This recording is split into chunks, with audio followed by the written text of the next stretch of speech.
My name is Max Etter. I'm a sophomore here at Manchester.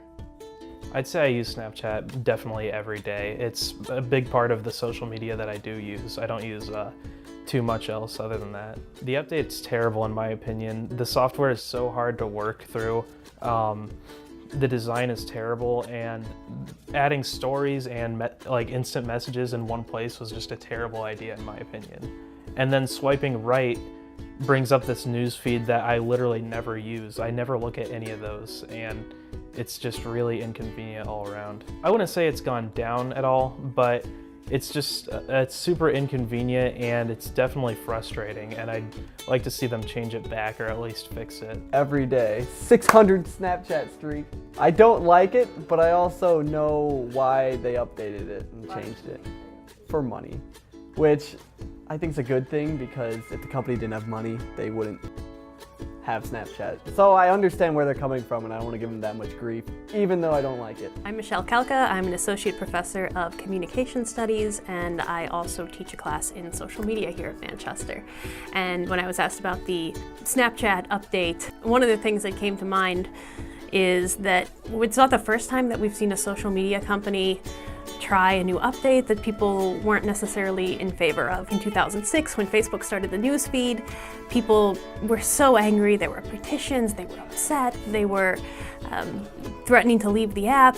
And clearly, if we look at Facebook's revenue and population user base now, it hasn't really hurt them. In fact, they've benefited greatly from the changes that they've made. So I think that in terms of Snapchat, it doesn't fundamentally change the functionality or purpose of the app, unlike what some other apps like Yik Yak, where they tried to take away the anonymity by adding tagged names, and that was a pretty fundamental feature. But what seems to me of what Snapchat's done here, in trying to streamline it a little bit and make less panels and try to make it a little bit easier to use, I think is actually going to calm down a little bit, and people, I think, won't be so upset. I think that the last time that I checked, Snapchat had, I think, 187 million users. A petition of 1 million people is not probably going to draw that much attention from them. I mean, it's significantly less than 1% of their user base. And even if they got more than that, I think that the thing with social media is that they have to figure out a way to monetize it. They have to figure out how to make money off of it.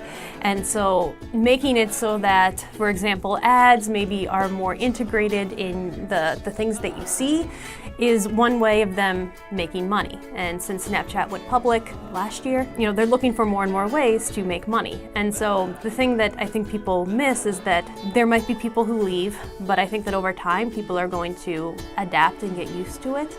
And if they find enough value in what Snapchat offers them, they're going to continue to use it. They may move to a different app. That could happen. I don't know what they would be moving to that would replace it at this point. But if people still see a value in that, they're getting some value out of the app itself, they're going to keep using it even if they're upset about the update. I mean, I think that's certain. If you worked for a company that made an update, that's certainly what you would say, right? That yes, you hope that people will adjust to it and get used to it. And if we look at the kinds of things that have happened in the past, I think that that's held true with other social media apps, that they change, they add new things, and people generally tend to adapt to it over time, or if they find something else that they like, they may move there. But I think that Snap has enough of a user base right now that people are committed to it, and I don't think there's going to be a really significant portion of people that are going to leave. I think that they chose to do the update now. I know their story is that they've gotten feedback that it's too hard to use, especially from older users, that it's confusing because you have these multiple panels and how do I get to where I'm going? And so I think that trying to combine the stories and the chats in one feed was their attempt at streamlining that and making that a little easier to follow. But then they also put the celebs and then the advertisements kind of over in the Discover section, and are trying to, again, get your eyes onto the ads, because if you are not paying for the service, then you are the product that is being sold. And so for Snap, what's important is that people are looking at ads. That is the only thing that really matters to them. They don't care if you're not really happy with their new feature here. Are you looking at ads? Because advertisers are how they make their money.